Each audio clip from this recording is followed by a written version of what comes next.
안녕하세요. 저는 자전거 여행을 좋아하는 포코입니다. 자전거를 시작한 지는 3년 정도 되었습니다. 우리나라 다 여행하고 나니까 해외로 한번 나가보자 욕심이 생기더라고요.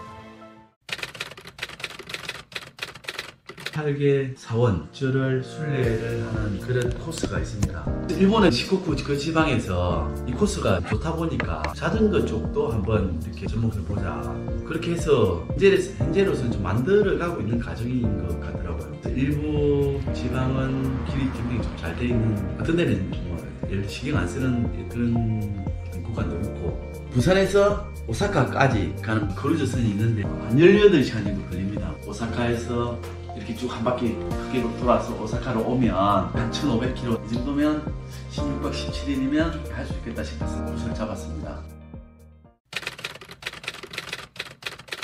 준비물 같은 경우는 최대한 가볍게, 옷은 자전거복 한 벌, 바람막이는 하나 준비를 하고요. 근데 배터리는 정말 중요한 것 같아요. 특히 휴대폰 지도를 보면서 가야 되니까 구글 내비게이션은 사실 좀 맞지는 않더라고요. 방향성만 잡아준다 생각하면 되고, 우리나라에서 예를 들어서 카카오맵 정도는 안 되더라고요.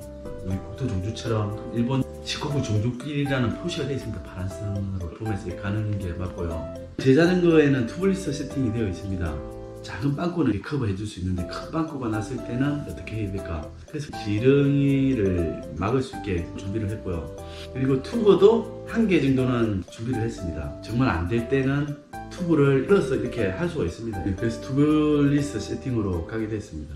그럼 절대 가지고 가시면 안 됩니다. 배낭을 메고 하루 라이딩을 했는데 그 다음날 목이 결려가지고 정말 막 고생했습니다. 바퀴에 부착하는 어떤 배낭이나 이런 거를 자전거에 모든 걸 그걸 해야 됩니다. 간단한 게 여건하고 동전, 칫솔, 선크림 넣을 수 있게끔 이런 거는 하나 차고 가도 그거는 나쁘지 않을 것 같습니다. 어떤 돈, 현금이라든지 중요한 거는 항상 몸에 지니고 있는 게 좋습니다. 네.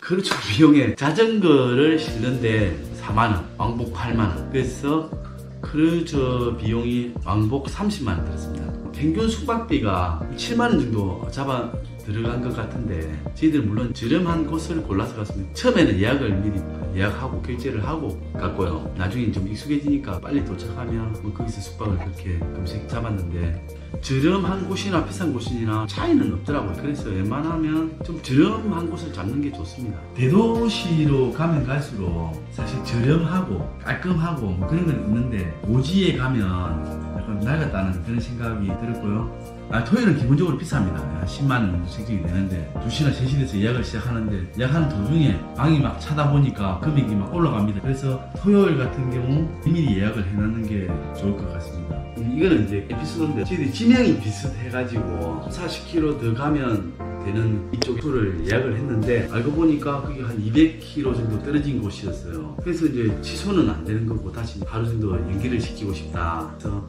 예약을 이렇게 한 적은 있습니다. 굳이 일본어를 못해도 이해하는 시장이 없습니다. 가기 전에는 분명히 두려움은 있습니다. 저는 갔다 왔으니까 편안하게 이야기할 수 있지만, 좀 할 줄 알고 가면 편리하지만 모른다고 해서 많이 힘들다 그런 거는 없습니다.